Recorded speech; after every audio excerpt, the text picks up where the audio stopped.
Welcome to Let's Talk About It book tour virtually.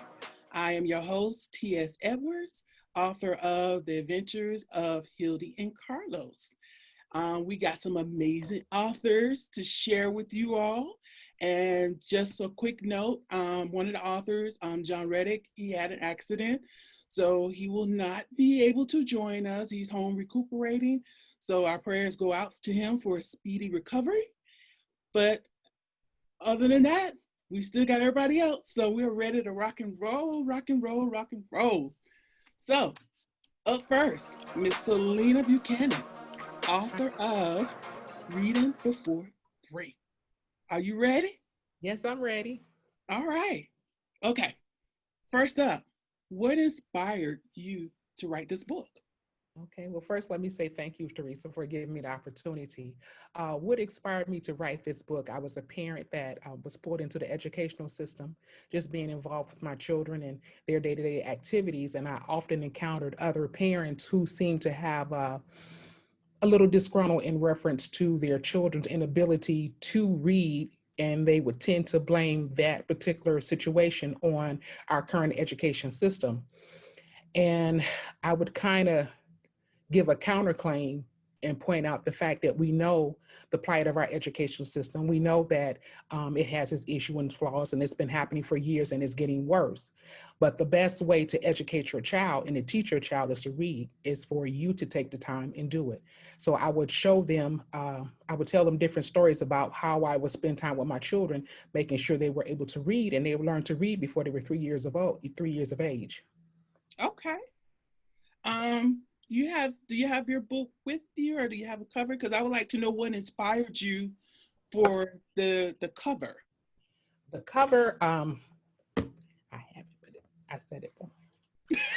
It's okay. You can talk about it. What inspired me for the cover? The cover is actually from a picture that I took when I went to the preschool where my son was attending WC3 in Detroit, Michigan. And when I walked into the classroom, after they found out he was able to read, they made him the reader for each and every preschool within the preschool setting. So I took a picture of him reading to the other preschool students, and that is the cover. So it's a picture of my oldest son. Okay. Good. So who has been most significant in your inspiration for doing this book? As personally and as a writer? Personally, I would say my sons, the different family members and community members, and my sisters. I call them my spiritual sisters as well as my biological sisters, because whenever we would have those conversations and you give words of wisdom, they would just always say, when you gonna write this down, or when you gonna tell people your story. So there's another story to be told. I'm just starting here. This is my beginning platform. Okay. And as a writer, same, it was the family? Yes. Okay. Any obstacles or struggles you have encountered and overcome during this book? Yes, there's always obstacles and struggles, but let me say this, that I think what I focus on the most is the ability to be able to persevere through those challenges and overcome on the positive end. Just say, for instance, when at the time my children were learning how to read, I had just went through a very difficult birth and had to learn to walk again. So even with that adversity, I still was taking the time to make sure my children were learning to read and knew their alphabets and different sight words. So even with those adversities I was going through, not working, not sure where I was going to get the next source of income from, I still persevered. I still stayed in prayer, and I still focused on my children. Oh, wonderful. So tell us about this wonderful book. The book is, as what I said, it's about my teaching my son how to read, the things that I did. I tell a lot of parents that I had a high school diploma. I had a set of 5-cent index cards. I didn't have all the resources that are available now. We didn't have a computer, and I just took the time to sit with them one-on-one, introduce each letter to them, the sounds. And just as we would go out in the community and talk with different people and family members, I could go to the grocery store and people would say, oh, they're cute, or this and that. And my son would jump up and say, oh, I know the letter S. And that would get a conversation going. And sometimes people in your community are retired teachers. And as soon as they see a child that is learning their letters or learning to read, they chime right in. And that became my help. So I didn't have to seek it. It was just brought to me by God's permissions. People would just come along to help me on that journey. Okay. Awesome. Awesome. So your target audience, and tell me why. Okay, and my target audience is, of course, ages 3 through 5. And I say why because I believe that our children have much more capabilities that they're actually being exposed to. They have the ability to be great scientists, and I just wholeheartedly believe that if we just start a little bit earlier, we can get them to a certain point where they can achieve greatness as they grow older.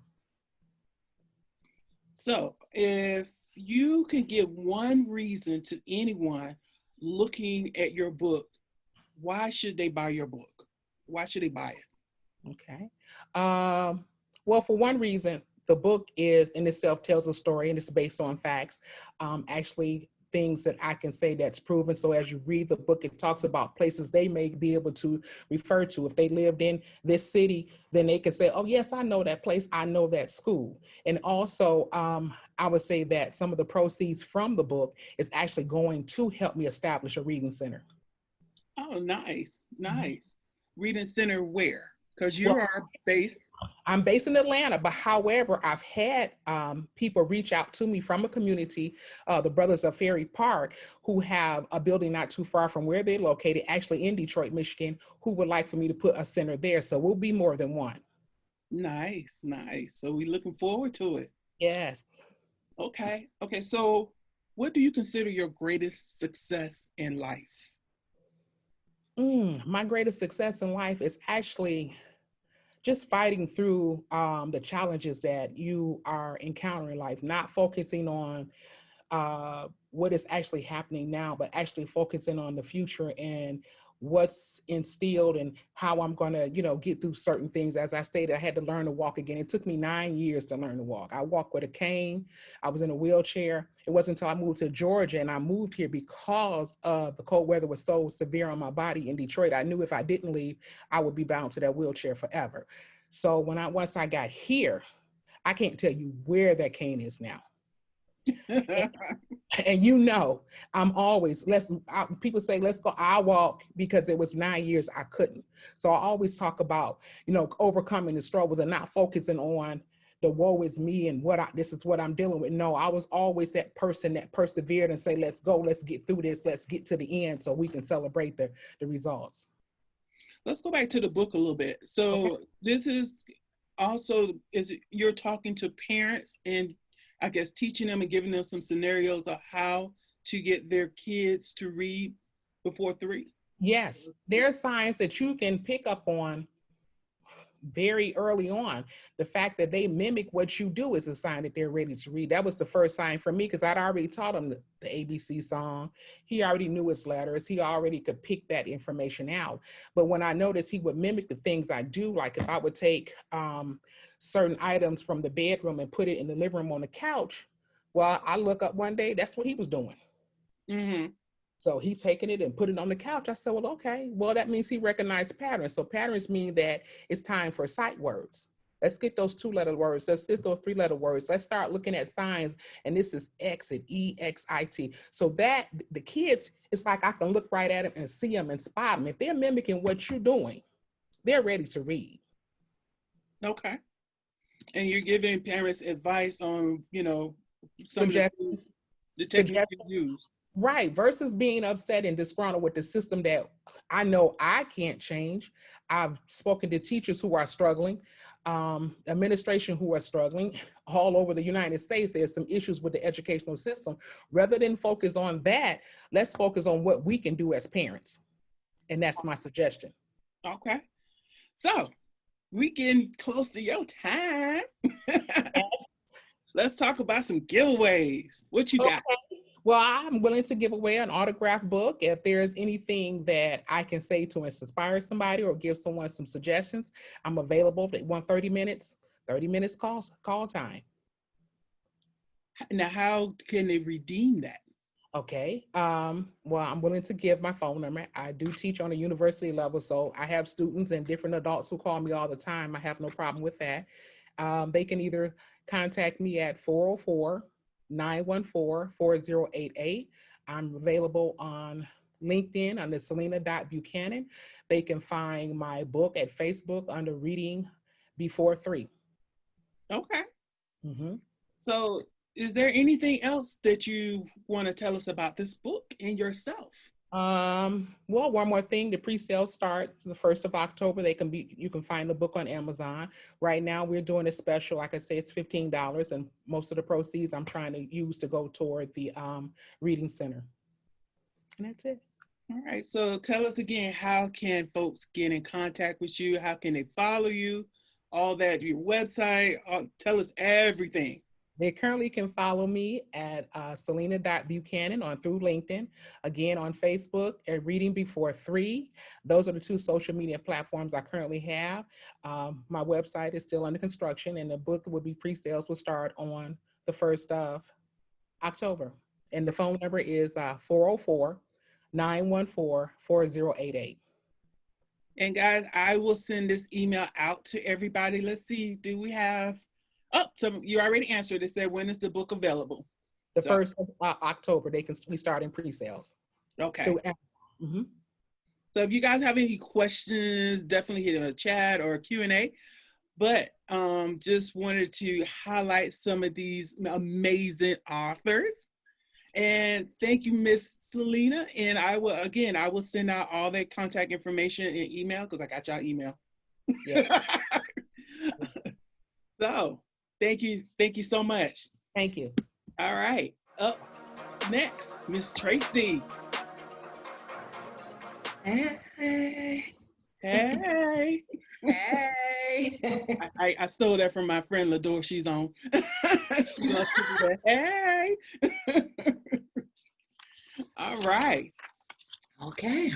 So, Miss Tracy Gray, author of For the Love of Go-Go. And we're not talking about the music or the dance. No, it's a person. A person. All right. We're going to start you off too, same way. What inspired you to write this book?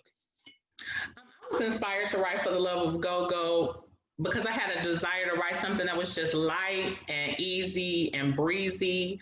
I just wanted a love story with characters that weren't all emotionally stunted, where the guy does one thing and the girl is like, oh, I can't handle this, and just runs away and doesn't talk to him for years. And then they see each other on like the L or like the train platform. Then they're like, oh, I should have talked to you 3 years ago. So I didn't like that type of situation. So I just wanted to write something that was easy and breezy, and where the drama didn't carry the story, but where romance carried the story.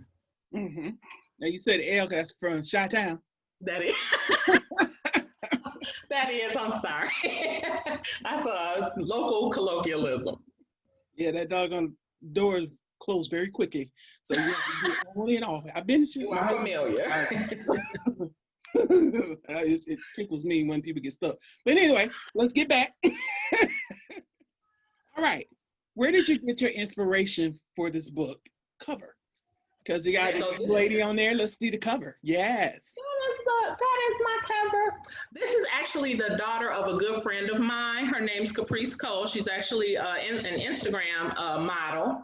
And I've just always thought, ever since she was a little girl, that she was highly beautiful. And so when I was doing the book and I was thinking of a cover model, I just was like, oh, I have to get Caprice to do it. And she was available. And so she did it for me. So keeping it, I guess, in the friends and the family. Yeah, you have to, because as I said, she's an Instagram model, so she can use promotion, and then she does this for me, and she helps me out. So each person, what do they say, scratches each other's back? That's right. We have to help each other. It's enough out here for everybody. It's just we got to work together. Agreed. All right. So, who has been the most significant influence for you personally and as a writer? Probably for this particular book, I would say the biggest influence has been millennials. I just love millennials. I think they get such a bad reputation. I think that people often highlight whatever's negative, but I just think that they're just at a time in their lives where they're still trying to figure themselves out, and they're trying to figure out how to just be the best them, and then also have love in the world that they live in. And we've all been there. Every generation has been that age. Every generation has been in that place, but I just think that because times are so different than they were when the rest of us were in that age, it's hard for us to relate to them. So they were my biggest influence as a for this particular story. My biggest influence personally is probably somebody who just loves words, maybe Maya Angelou, but she just loved words and understood that the power of words. I mean, words are just so strong and they stay with you. And when somebody says something really profound, it stays with you and you are able to pass that gem along. And the person you pass it to is able to pass it along and it just never dies. Okay, very true. So, were there any struggles or obstacles to get this book written? If so, what were they? This book was really a joy to write, mainly because it's just so light and easy and breezy. I would probably say the biggest struggle, and that's probably for many authors who write fiction, is just not being hypercritical of yourself and second guessing everything, because that can really stunt you as you are just trying to move the story along, just saying, telling yourself like, oh, is this good enough, is this how it should be done, mostly just letting yourself flow with it, write the story as the characters are giving it to you. That's normally the biggest struggle for me. So every time I feel myself feeling that way, I'm just kind of like, just let the story flow, just let the story flow. All right, so we don't build you up. So let's talk about your book. Tell everybody, what is your book about? For the Love of Go-Go is the story of Indigo Cross and Northern McKinley, and they're in two different spaces in their life. Northern is older and he's more established. He's in the entertainment industry, so he's had a lot of opportunity to sow his wild oats and just live his life to the fullest. And Indigo is just a few years out of really not so healthy on again, off again relationship that ended tragically. So she kind of doesn't even know where she is. She's trying to figure out where she is in life, where she belongs, how to kind of make that happen. So when they connect, you have somebody who is totally unsure and somebody who is completely sure, and they're just trying to get on the same page. So, who is your target audience and why? My target audience is actually anybody who loves romance or romance novels, anybody who wants to escape with an easy breezy read, somebody who loves happy endings, and books that are not based on drama, but really, really based on romance. Okay, so we're gonna be all Yeah, feeling you're all gonna be nice loving and up good. you'll be loving up your guy tonight. Okay, okay. So, if you were going to give one reason for anyone looking at your book, what would it be? Why should they buy your book? It's a feel Probably good. because I really do try to tell a great story. I really do try to tell a story with characters that are relatable, characters that somebody like that. This is not my first book, and I always have people coming up to me saying like, "Oh my God, you told my story," or either saying, "Is that your story?" Because usually the characters are very lifelike and they're very relatable. So I think that's and the situations are not far-fetched. The situations are something that you can say if you're reading it like, oh, I could see that happening. I could see that happening. I would say the exact same thing. I would behave the exact same way. So I think that's what makes me different. And what makes someone want to read the book and what also makes them enjoy it. So, you are a seasoned author. How many books do you have? For the Love of Go-Go is actually my third published title, but it's the first one in the romance genre. I used to actually write in the urban genre. So my other two books, they were always urban romance, but they definitely always had that urban flair. For the Love of Go-Go probably is maybe 5% urban. Because I just love that. What I love most about that genre is just the pacing and that something is always happening. You don't have to wait, 100 pages for the action to begin. So I do love that pacing. So I would say for the love of go-go, it's probably about 5% urban, but it's mostly romance. Mostly romantic. Okay, cool. So what do you consider your greatest success in life?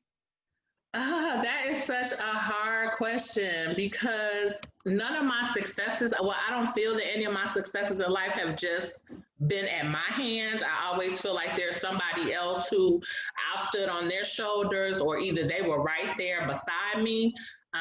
Of course, bringing human life into the world is a big success. I have a marriage that's lasted over a decade. That to me is a huge success. Getting these books out has been a huge success. So there's so many things that maintaining good friendships. I have wonderful friends and they help me in my book journey and they're always supporting me. And that's a success. But I don't know. I just think that all of those things together have just made me feel, just maybe my biggest success is just finding happiness in the simple things. So for new authors, what would be that one advice that you would give them? I probably would give two pieces of advice. The first piece of advice would be to say, like, it's okay to admire more established authors. I mean, many authors, particularly in fiction, I would say probably close to 100%, love to read. So we're readers, so we're always reading. So we have authors that we love and admire. But I think the most important thing is to love and admire that author, but do not compare yourself to a more seasoned author, because that can really stunt you. That can really freeze you up, make you feel like I'll never be as good as Stephen King.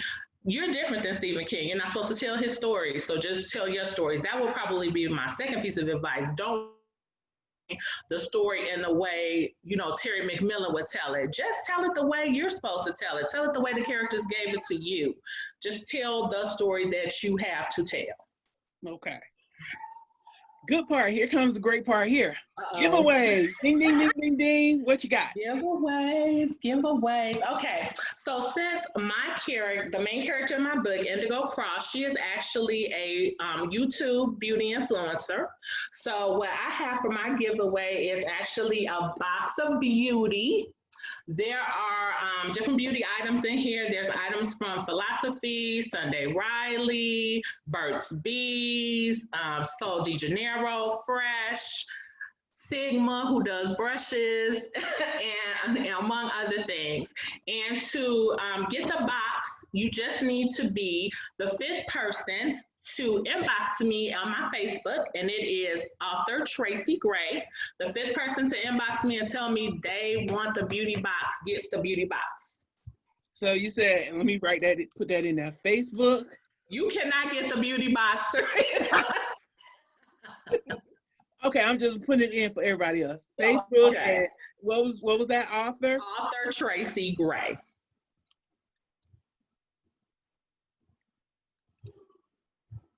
Okay, that's better.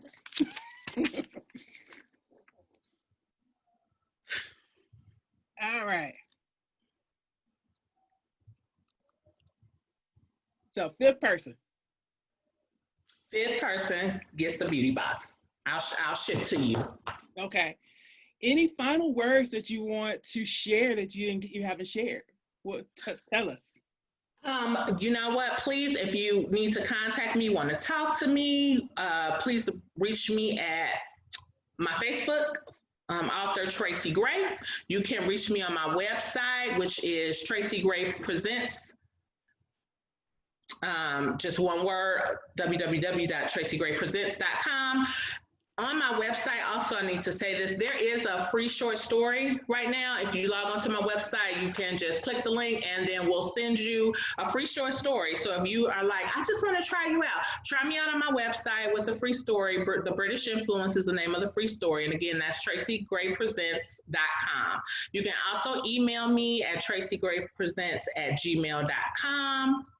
So those are the three ways you can reach me. You can email me, tracygraypresents@gmail.com. You can reach me on my website, tracygraypresents.com, or at Facebook, author Tracy Gray.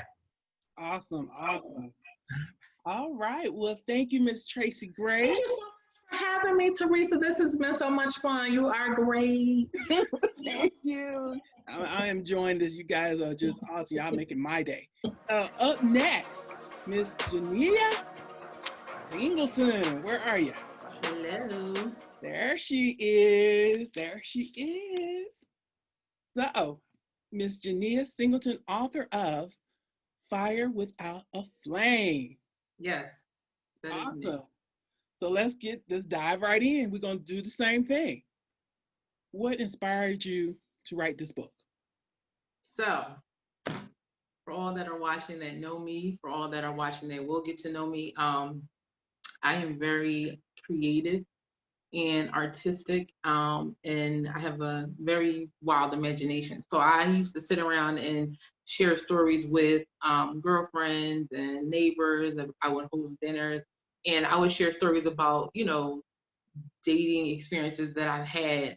And I'm so animated when I tell a story. So they're like, you gotta write this stuff down. You gotta write about it. You gotta share it with the world. Because some of the stories are just like unbelievable. Like it belongs on a screen or in a book. So I said, let's start with the book and we'll get to the screen shortly after. So basically friends and family. Good. Did we get our book? We did. Finally, it came today. So this is my first time holding my own book in my hands. I have so many supporters that have received their book, and I was like, let me, can I get a picture of it? Because I haven't actually felt it and got to see it. So it's here, and I'm so excited. I'm like still in shock, but I have it. So tell me about the cover. What was the inspiration behind the cover? All right, so this cover. Some of it is a giveaway, so it'll be a dead giveaway. So it actually is influenced by the actual story. So the background, obviously, or if we can't tell, are flames, which supports the title, and the spiciness of the story. And this little thing here, I won't say what it's called, but it's a tool that can be used for different things. So the book cover supports the story. Gotcha. That. So who's been your most significant influence personally and as a writer? So personally, I would say myself, and I'm gonna tell you why. Not to sound like, all about me, but I've had to. I'm a natural loner, so I spend a lot of time by myself, getting to learn myself and thinking. And so, when I got feedback from family and friends that I should write this book or write a book, I had to really encourage myself to do it. Takes a lot of boldness and you know to encourage to be able to tell a story that may or may not reflect your personal life. So I kind of had to not give myself that push and drive to do it. And the reason why I didn't have a whole lot of influence around me is because I keep a lot to myself. So nobody really knew that I was like either discouraged or unsure about writing a book and actually making it available to the public. So I would have to say myself for now. So, which leads me into, so I can only imagine. So, what were your obstacles and your struggles? Whoa. So, being being a new author in general, being a self-published author, I would say the process in writing it. So, believe it or not, I actually wrote my entire book on my cell phone in my notes section. Yeah. So, That's new. And I'm telling you, let me tell you, being a mom, being a single mom, you gotta constantly juggle life. And so with the regular work schedules and being mom time and school time, wearing so many different hats, you only get 24 hours in a day, and the closest thing to you is usually your cell phone. So so you can imagine you're limited to the amount of character space. So it took me maybe a year or so writing on my phone, but that was the biggest challenge. And in the same way, when you're like texting or you're doing things on your phone, you might fall asleep, phone hit your face, you might delete something, that happens. So I deleted chapters. Yeah. I deleted chapters. I did all kinds of things. So that itself, the writing piece, I would say was the biggest struggle I encountered. Okay. All right. So we want to build all that up. Tell us about this book. All right. So my book is categorized as an erotica. It is, but I consider it multi-genre. So it's fiction and nonfiction. You'll get some romance out of it. The main character in this book is a woman who is a new mom. She becomes a new mom. She's a wife, and she finally gives birth to her miracle baby. She has some fertility issues, her husband and herself, and then so she finally gets this baby. She's got the perfect marriage, perfect home, perfect life, and then as soon as she gives birth, she finds out that everything is not as it appeared to be, or as she knew it. And so after the betrayal of her husband, she becomes a single mother, and she begins to venture off into different uh, escapades and, you know, just more in a relationship department or her social life. She goes to look for love again. And again, she is misdirected. Okay. So she got a lot of twists and turns up in there. Yeah. By love once again. So you definitely will enjoy it. You know, you got to read it to get a better picture of it, but it is worth reading. So who is your target audience and why? My target audience is actually, you know, anyone into romance, drama, and so many different people can relate. If you've ever been married, divorced, you've experienced infidelity, single parenthood, um, fertility issues, I touch on all of it. It's all mixed around in there, but you still get, you know, the excitement of reading an erotica. So everybody over the age of, I'm gonna say 21. It's that juicy, huh? Yeah, is my target audience. Okay. So if what would be the one reason you would tell somebody why they should buy this book?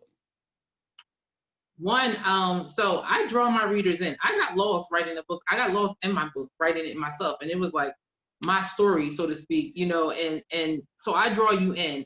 I had to, and so really quick, I'm a writer, and I'm not a reader. And I didn't know that existed until I began writing. So I kind of had to put myself on the other side of this book. Like, what do my readers, what would they like to hear? What would they like to see? There's so many romance novels. There's so many eroticas, various types of, you know, novels that you can get a hold of. And it's like monotony, you know, it's like you see this same stuff over and over again. You know, I didn't want it to turn into like a Lifetime kind of movie. You know, Lifetime movies, you can kind of predict what's going to happen within the first 10 minutes of it. So I thought, you know, with the type of mindset that I have and my thinking abilities, you know, I became very creative. So every, you know, page in that story brings you in to the story. It draws you in, and you know, you might lose track of time, or you might, you know, I had a publishing coach, and she said there was one part that she read where I said mentioned something about the time. So I might have asked the question like, what time is it? And she said she actually looked down at her watch. She didn't even realize, like, she was just editing and, you know, reading to work. And so, you know, I draw the reader in. So, you know, you're not bored from beginning to end. You're like on the edge of your seat. Okay. So what has been your greatest success? In life, I would say, of course, bringing my daughter into the world, that's always amazing. The other thing is, I realized being able to bring your vision to fruition, like to see it in front of you, that's success to me. Because we all have all kinds of ideas, and a lot of people are on the entrepreneurship, you know, journey. And it's like, yeah, I got an idea, and then I got an idea, but some ideas never leave the paper. And so, or your mind for that matter. So for me to like hold this in my hand, or to even read, you know, the reviews on Amazon, to see my synopsis online, is like, wow, this started in my phone. Like literally everybody, I don't care if you're Android user, iPhone user, the notes application in your phone is like, just put little reminders in there. That, you know, this story left my phone and is now traveling all around the world. So this is definitely one of my biggest successes in life. All right. So now we're into the great part, giveaways. Ding, ding, ding. What you got? So of course, you're getting a signed copy of this wonderful book. And then I thought, if it is somebody who, if we end up selecting someone who already has a copy of the book, I'm going to Cash App. I'm going to pick someone to Cash App. I'm not going to say how much yet, to a little cash incentive or bonus to, you have to repost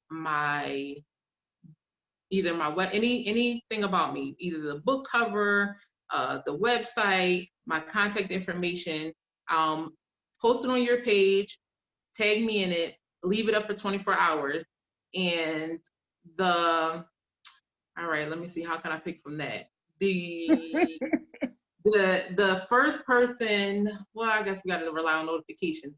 I'll pick from the first 5 people who I'm gonna have to go off the tags, but the first 5 people I see that have tagged me in it and have left it up for 24 hours, I'll do a drawing, and I'll let my miracle baby, my daughter, draw a name, and I'll record the video, and I'll post it on my pages.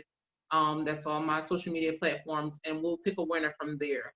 And that person will have 24 hours to claim their gift, and we'll get their Cash App information. If you already have the book, you gotta show me you got the book already, or whether you download the ebook or you purchase your print copy. This is the alternative gift reward option for outside of a signed copy of my book. So again, how are they supposed to get all this? Yes. I got confused. So, I'm sorry. I had to think of, ready for my class, so I'm trying to write this down. Of just giving the book, but I have so many people supporting me already. So many people have the book, so I had to think of something else. All right, so if we go with the alternative option or the reward option, the cash incentive, I will obviously have their contact information or a way to contact them, because they will tag me in it, and I'll contact them via direct messenger or direct on their page to let them know if they've been selected as a winner. But everyone can go to my website, which is www.firewithoutaflame.com, all one word. There is a contact me form submission. So you can submit your contact information. For some reason, if I miss it, through our social media connection some kind of way, you'll be able to submit your contact information directly to me through my website. And your social media contact, what are you? On Instagram and on Facebook, all one word, it's firewithoutaflame_. And on Twitter, it is fire without a F as in Frank, L as in Larry, all one word. That's it. So it's fire without a FL. I'm sorry, 1, the number 1. So again, Twitter is fire without FL at the end, all one word, and the number 1 is my Twitter. And Instagram and Facebook is fire without a flame, all one word, followed by _. Okay. And I get all this information, and I will send it back out to everybody. So tell us, is there anything else you want to share about yourself or the book? The book, I would say, just look forward. Listen, I believe this book is going to make the Tyler Perry Studios. So y'all just watch out for me on the big screen. Go to my website. You'll be able to find my book trailer. You can look at the book trailer and tell it's ready for the big screen. You can find my book trailer on all of my social media platforms. And that's it. Watch out for me. Listen for my name. That was my hashtag before I became a published author. Listen for my name, because you want to hear more of me. I plan to become a household name. Okay, that's all right. And remember me, I gave you a first start here. Absolutely. All right, Miss Geneya. Thank you for sharing your story, sharing your book with everybody. And I'm going to go on to Mr. Mark, so don't go away. I'll be back to all of you guys. Okay. Mr. Mark McCray, where you at? Can you hear me? I can. Welcome. So Mark McCray, author of the best Saturdays of our lives. Welcome, welcome. Yeah, All so right, great to be here. Thanks for having me. no problem. So, what inspired you to write this book? Well, a couple of factors. Um, First of all, I've always had an interest in cartoons, like from a little kid. Mm-hmm. And, so I was the guy that would call up the networks and ask, what new cartoons were coming out, what shows were being canceled, what shows were being renewed. And that interest led to me studying radio and television communications and, getting a job in television. And so the interest has always been there. And I think the challenge has been to finding the time and the discipline to put all of that, all of what I know and all the strategy and things about the industry, putting that down on pen and paper. Okay. Do you have your book with I you? do. So, Right here. all It right. is, hold on, get that glare out of the way. It is the best Saturdays of our lives. And this is the cover. It's a little shiny. Hold All on a right. minute. Got to get rid of some light here. Hold on. Okay, so he didn't know we being recorded, right? Yes, I know. And this there, and the glare is from the screen. All right. Well, I tried. Anyway, this is the cover, the best that it is of our lives, and it's the book. Okay, so go back and turn the light back on. Yes, I will. Need the light. Oh my gosh. Anyway, There we go. you gotta keep people entertained. Well, tell me about your cover. What inspired you for that cover?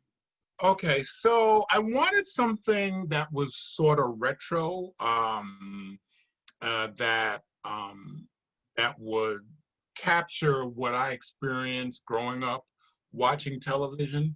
What a lot of people don't realize was that back in the day, a lot of households only had one television set, and it was in a living room and it was shared. True. And when I talk to some of my colleagues and some of my friends, and they talk about all the programming and shows that they missed because an older brother, an older sister had control of the television, or a parent had control of the television.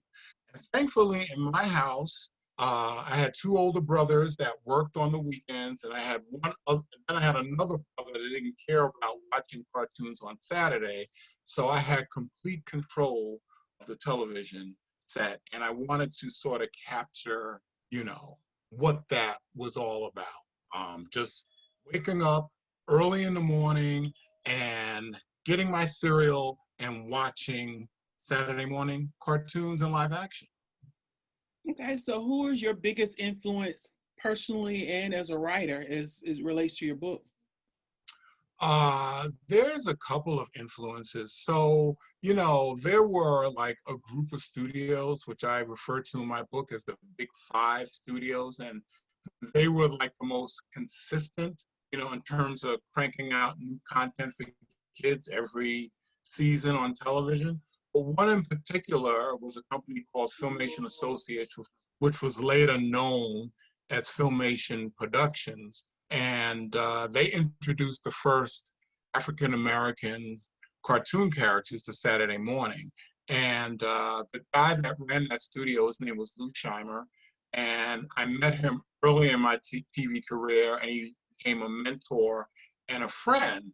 And he would tell me about all the inside stuff that was going on in the industry behind the scenes that didn't necessarily get covered, in the Hollywood Reporter or some of the trade magazines.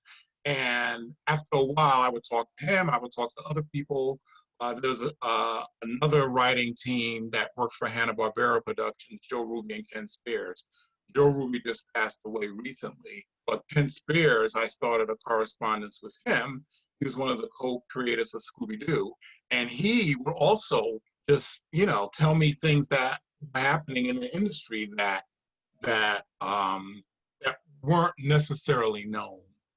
Just how shows got created and just how deals came together and the competition and the rivalry between studios. And so it was all interesting stuff. And I would have to say that the big five studios were like my personal influence for writing the book. As far as someone personally, I don't know if I necessarily have a person per se, because I've come across a lot of television books like mine over the years, but I would have to mainly just say it was those guys that gave us great content over the years. Okay, that's fine. What were your struggles, or were there any struggles or obstacles Oh, you had to? oh yeah, Oh, yeah, there was struggles. Okay, so before my book was a book, it was a newsletter called the Best Saturdays of Our Lives newsletter that I published independently for 5 years. And I used the newsletter to get myself a foothold in the industry. The newsletter was sent to anyone who touched kids content. So I sent it to Cartoon Network, Nickelodeon, Disney, DC Comics, Marvel Comics. And after a while, the newsletter started to take off. And I started getting, contract jobs because people liked what they were reading. And so I got the attention of Cartoon Network, and that's how I started working with them and eventually landed a job with Cartoon Network. And so I decided, well, why don't I take all these newsletters and compile them, into my book, and it'll be, pretty easy, right? Wrong. Wrong. Oh my gosh, when I got like the first draft, I was just like, oh my gosh, I don't know if I can do this.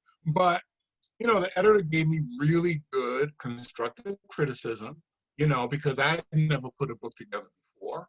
And I listened to her and I realized that a lot of the suggestions and a lot of the things that she told me, were right.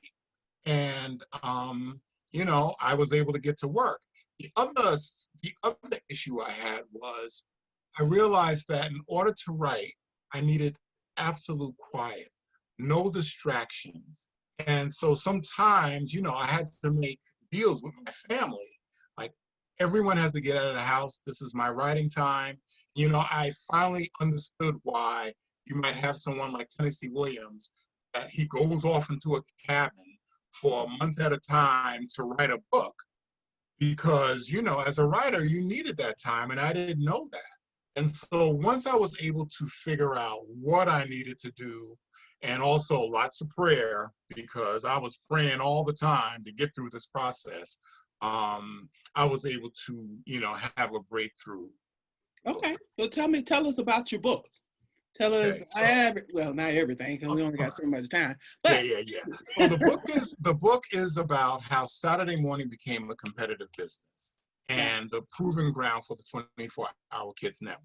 And so a lot of that started like in the mid-1960s with what I call the Big Bang, where this series called The New Adventures of Superman premiered in the fall of 1966 and brought in bigger ratings than anyone had seen on Saturday morning before.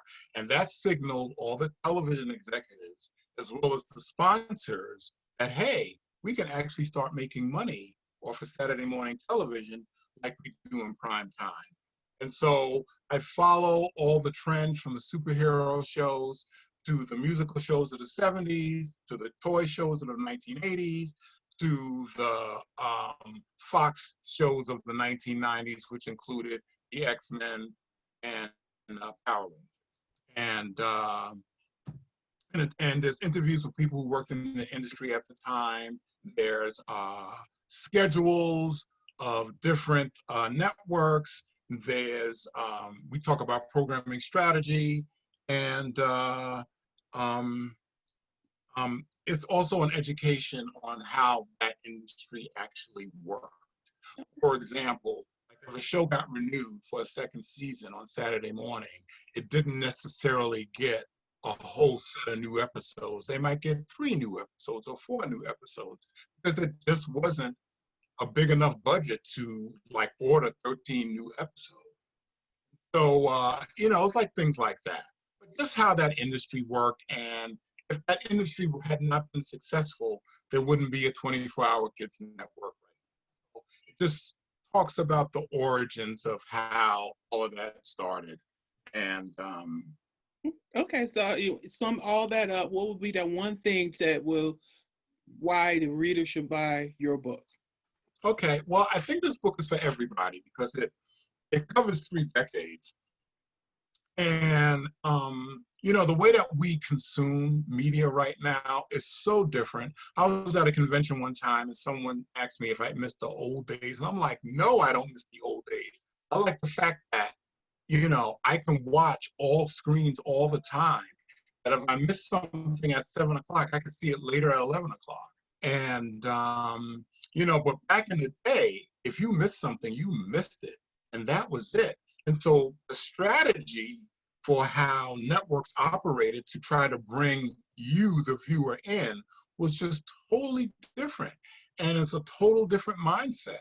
And I feel like these guys were sort of in a bubble and had to figure out a way to entertain their audience with limited animation, limited budget, with censorship from parents groups, saying it's too much violence.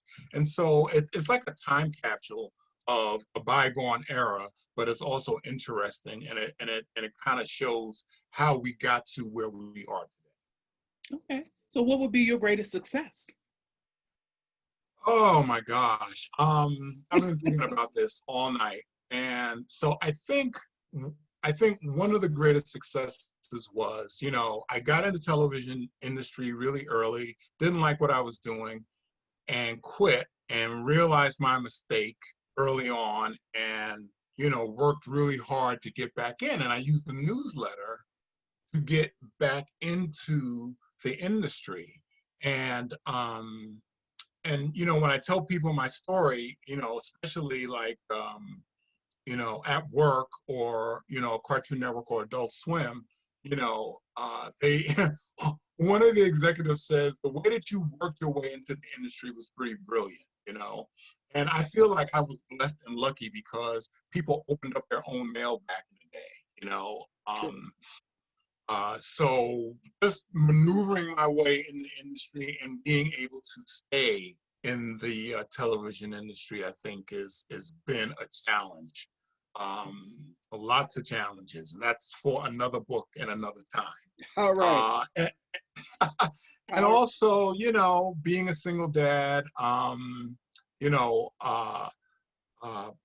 this book is dedicated, to my wife and kids and my partner. My wife, she was so behind me getting into the TV industry, and she passed away before she actually got a chance to see, to actually see it happen. So, so I think she would be really pleased with it. Good. All right. We off to the good part, the really, really good part. All of it is good. Yeah. Giveaways. Okay.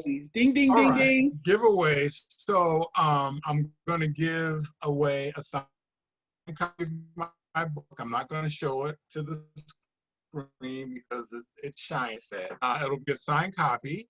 And I will also, that'll be prize 1. Prize 2 will be a t-shirt, which I'm wearing.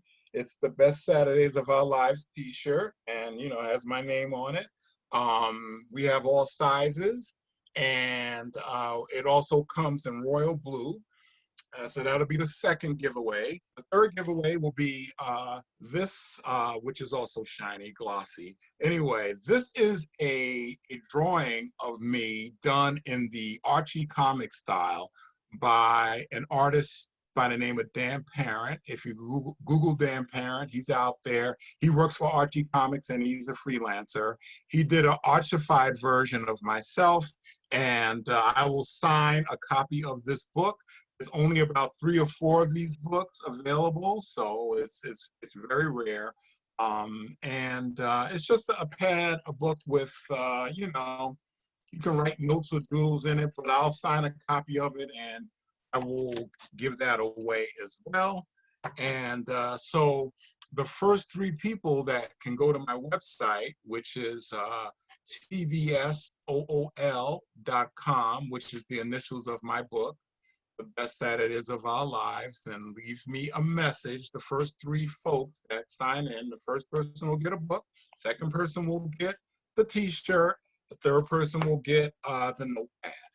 And that's how we'll send things out, and it'll be shipped out to you. Say that one more time on how they can redeem their prize. Okay. If they go to my website, www.tbsool.com, and leave me a message about what they want, the first 3 people, that's how they can redeem their prizes. And so the first message I get, that person gets the book. The second message, that person gets the t-shirt. Third message, that person gets the notepad. Okay. So is there any last things you want to say about yourself or the book? I'm just, I'm a big cartoon head. I like animation. I like live action. I like reading entertainment news. I'm an entertainment news junkie. I sit around and figure out what shows are going to be renewed or canceled, whether it's streaming or broadcast or cable, and just figure out like if a science fiction show got canceled, sometimes, a lot of times it's the expense of the show, not necessarily the ratings. And so I just like all things entertainment, and I'm always trying to learn more about my industry, as well as learn more about how things went on in the past. All right. So I need all my artists to come back and give your contact information. So Mark, go over one more time while the other, authors come back up. What's your contact information? All right. So I can be contacted at through my website, which is tbsool.com, or thebestsaturdaysofourlives.com. My Twitter is Mark McTsoul, and I have a Facebook page, facebook.com tbsool. Okay. Those are the ways you can get a hold of me. All right, so we're gonna go back the opposite way. Miss Geneya, your contact information. Primarily, I would say my website, because you can submit a contact submission form. It's www.firewithoutaflame.com, all one word. My Instagram and Facebook handles are firewithoutaflame_, all one word. And Twitter is firewithout a FL, the number 1. And this is it. That's it. Miss Tracy. Hi. Okay, so you can reach me at my Facebook is author Tracy Gray. My website is tracygraypresents.com. You can email me at tracygraypresents@gmail.com. And I do have Twitter. It is always Tracy Gray. All right. And Miss Selena. Yes, my Facebook page is Reading Before 3.